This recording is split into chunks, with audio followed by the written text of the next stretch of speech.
Right, Geoff, really, um, has anything? Um, you keep coming back to the music days, so why? I mean, Well, I've never been a songwriter. Michaela is, but not me. But I enjoy the challenge of having some lyrics to, you know, they act a bit like a catalyst, really.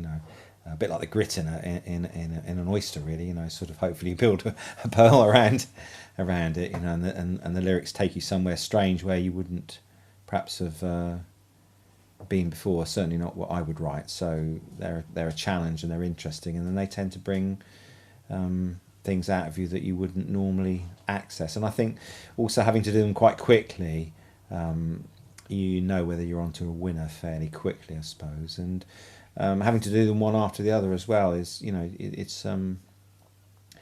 it's quite a powerful process, really. Whereas in the past, I've spent a long time, working on a piece of music of some kind. Just have to knock them out really quickly, I think is quite good for the creative muscles, really. do you think we get stuck in a rut? Definitely, yeah. You call up. I mean, particularly with songs. I mean, you call up. I suppose you use templates of things that sound like something else. Say Spanish or classical or country and western or something like that, or Irish, and then you think, well, this might fit into that. So yes, you can. You can get some. So do you use those as structures when you're looking for a tune? Yeah. What happens when you've chosen a lyric for Well, some reason you like it? yeah. What happens next? Well, yeah, and then I start trying to scan the lines over something, and I suppose I play the guitar at the same time, and you tend to sort of, well, that's one way. You tend to start scanning the lines that you've got and seeing if they'll fit over. So the lines tend to have some sort of rhythm built into them, and then you tend to find some sort of natural rhythm within the poem itself. Or the other thing is, occasionally, when I've picked up one of your pieces, I've thought, oh, this is a bit like it sounds a bit like the Beatles, or it sounds a bit like, this type of music, and then that calls up that kind of flavour, and you give it a go. I mean, occasionally you think, well, that sounds a bit like a tango, or so there are little boxes in my mind, I suppose, and then occasionally I think you just have to sort of come up with something that's neither fish nor flesh, really. It's Yeah. sort of. I've noticed sometimes that I've heard you working on one and it doesn't sound like much, but by the time you've gone across to the barn and you've got Yeah. the backing group with it, Yeah, it's just taken off, hasn't it? yeah, yeah. Well, it's a bit like cookery, really, isn't it? It's like you got the ingredients and they don't look appetizing, but when somebody just throws in that extra little bit of something, and suddenly all the flavors come together. Particularly when you're working with really talented musicians, they're able just to, they kind of sense where you're going with it, and they can shape it for you and add little bits in, and they know what you want to do. So yeah, I mean, sometimes it can be quite unpromising until somebody comes in and throws something else in, or takes something away. You take away some of the excess, and Yes, pare it down. the bones of the piece are revealed, really. Yeah, yeah. I can't think what else to ask. Yes, the quickness. What happens when you work slowly?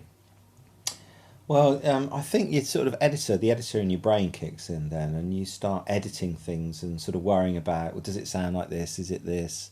And you start picking away, or you start trying to be clever.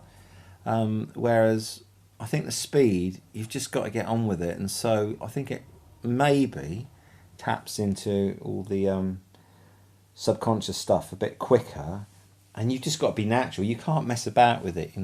Yeah. Whereas if you've got time, you think, well, your thought process might go like this. Well, this sounds a bit Spanishy. I wonder if Andrew would like if I did this, or make it flamenco-y, and now and then you start trying to be clever with it, and then it all becomes Artificial. artificial and pretentious. Yeah. And then, of course, when you work at something at speed, sometimes you get a strange contrast, don't you? Something that's very somber lyrics. You've because you're working at speed, you've put something to it which is quite perky and jolly, and the contrast works really well, and you know, I think your conscious mind would probably not do that. You know, that's just a happy accident. Yeah, yeah. So you're pleased with that we do this at all, and because you come up with a lot of songs actually. Well, I love doing it. Yeah, I mean, it is a challenge if you get. I mean, I think that as musicians, I mean, I know that you're very keen on the creative aspect of it, the creativity, but I think as you know, it's like being a chef. You can, you know, you've got the basic skills, and then you can then rearrange the structures and improvise because you've got the basic skills. You know how to boil an egg and this kind of thing, and I think that we have a lot of music in our brains and a lot of structures and chord sequences and things, and then you know it is the sort of lyric suddenly it becomes like a catalyst, and something pops up, you know, oh, that will fit that, you know, or I'll come up with something different, or this has got this flavour, and yeah, and I really enjoy it. Yeah, and I suppose the best things are when you've got it's really really satisfying when you've got very good musicians that you can then direct, say do that, and you know you can pull it together. You know the thing flows very quickly. That's not to say that somebody who's not a skilled musician can't come up with something, you know, that works really well, because that's another way that it tricks you out of the repetition, doesn't it? But you know, on the whole, it is great to have people that are very skilled to. Has it helped at all with your own music making? Well, I mean, I don't write songs, you know, but I feel that I've come up with some good things, you know, using your lyrics, because I can't be, you know, it doesn't interest me to write songs and lyrics, but I really enjoy putting your lyrics to music if I find the right one. Yeah. So it's got me to be creative in a way that I wouldn't normally do. I mean, I contribute to Michaela's, and Michaela writes songs, you know, but I can't write a song for Toffee. I just, you know, I don't have anything I want to write about lyrically. Yeah. But when somebody provides me with lyrics, it's a great stimulus, and I really enjoy Yes. doing that, you know. Thanks, Geoff.